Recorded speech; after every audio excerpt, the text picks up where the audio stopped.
والمحصنات من النساء إلا ما ملكت أيمانكم كتاب الله عليكم وأحل لكم ما وراء ذلكم أن تبتغوا بأموالكم محصنين غير مسافحين فما استمتعتم به منهن فآتوهن أجورهن فريضة ولا جناح عليكم فيما تراضيتم به من بعد الفريضة إن الله كان عليما حكيما ومن لم يستطع منكم طولا أن ينكح المحصنات المؤمنات فمما ملكت أيمانكم من فتياتكم المؤمنات والله أعلم بإيمانكم بعضكم من بعض فانكحوهن بإذن أهلهن وآتوهن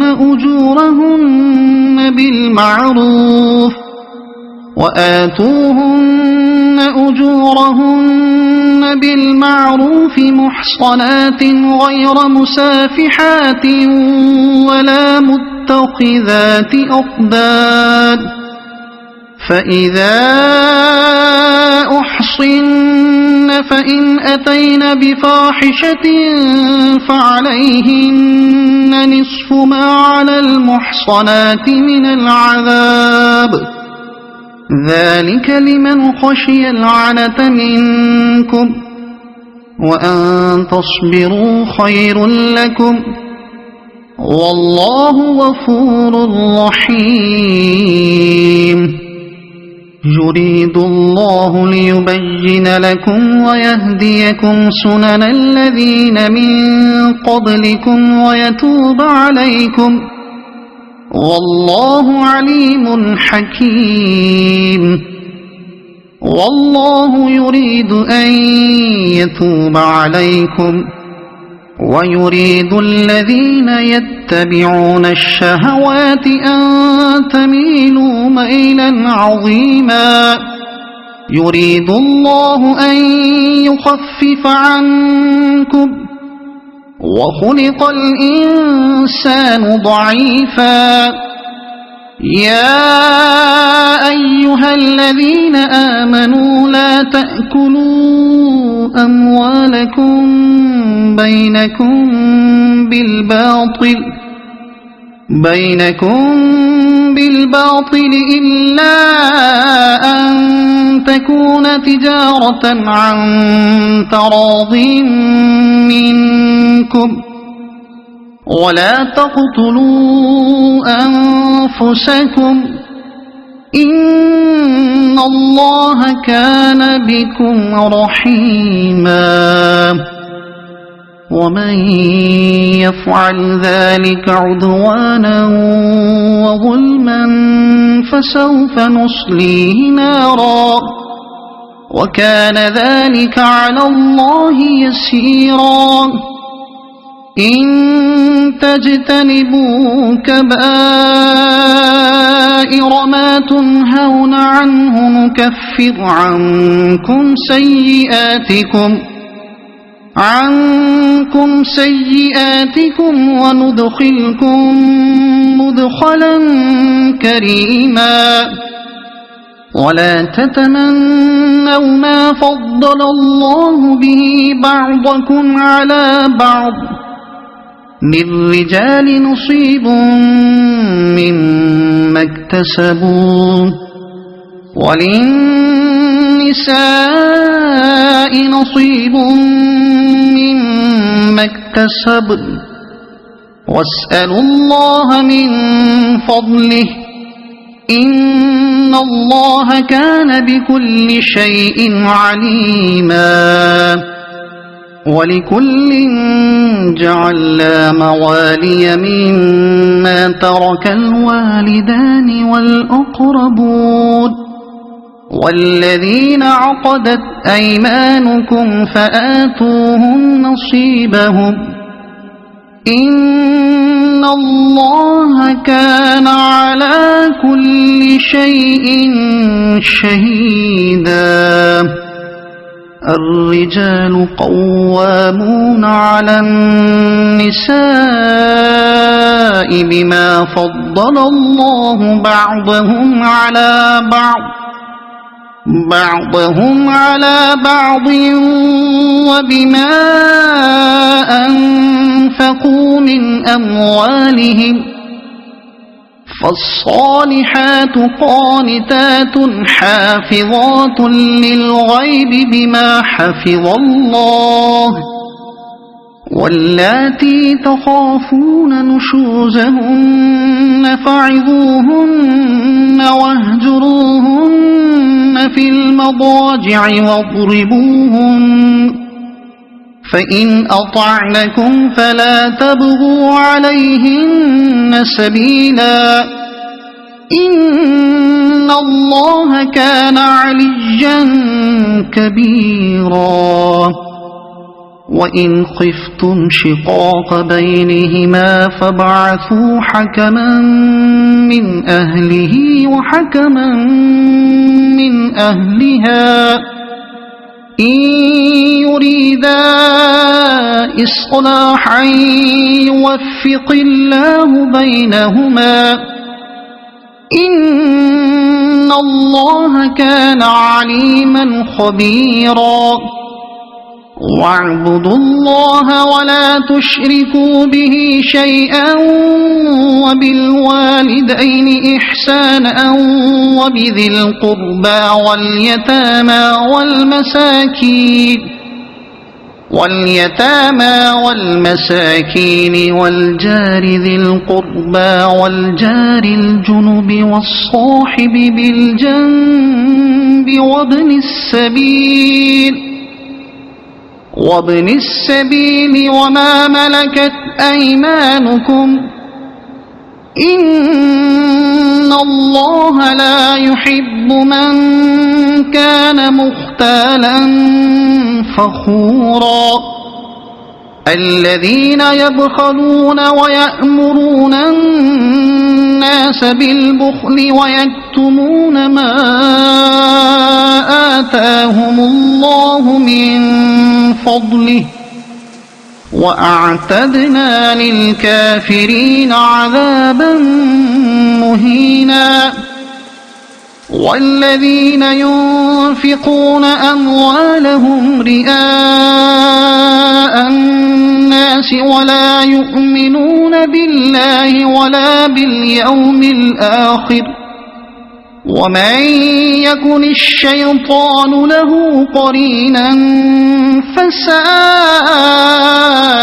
قرينا. وماذا عليهم لو آمنوا بالله واليوم الآخر وأنفقوا مما رزقهم الله وكان الله بهم عليما. إن الله لا يظلم مثقال ذرة وإن تك حسنة يضاعفها ويؤت من لدنه أجرا عظيما. فكيف إذا جئنا من كل أمة بشهيد وجئنا بك على هؤلاء شهيدا. يومئذ يود الذين كفروا وعصوا الرسول لو تسوى بهم الأرض ولا يكتمون الله حديثا. يا أيها الذين آمنوا لا تقربوا الصلاة وأنتم سكارى حتى حتى تعلموا ما تقولون ولا جنبا إلا عابري سبيل حتى تغتسلوا وإن كنتم مرضى أو على سفر أو جاء أحد منكم من الغائط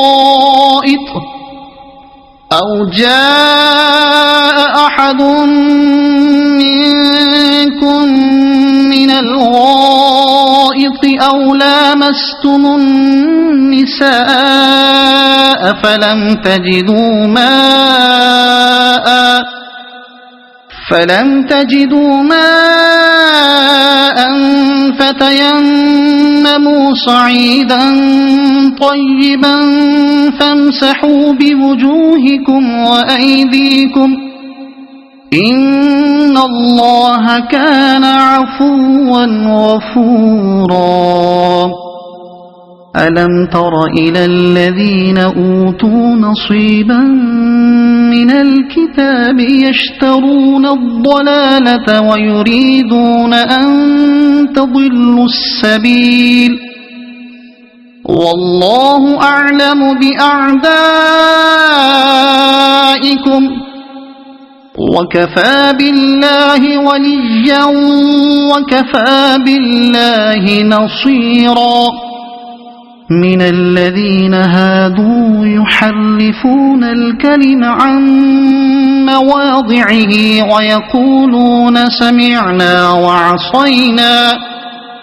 ويقولون سمعنا وعصينا واسمع غير مسمع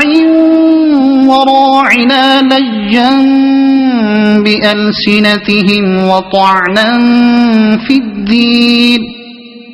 ولو أنهم قالوا سمعنا وأطعنا واسمع وانظرنا لكان خيرا لهم وأقوم ولكن لعنهم الله بكفرهم فلا يؤمنون إلا قليلا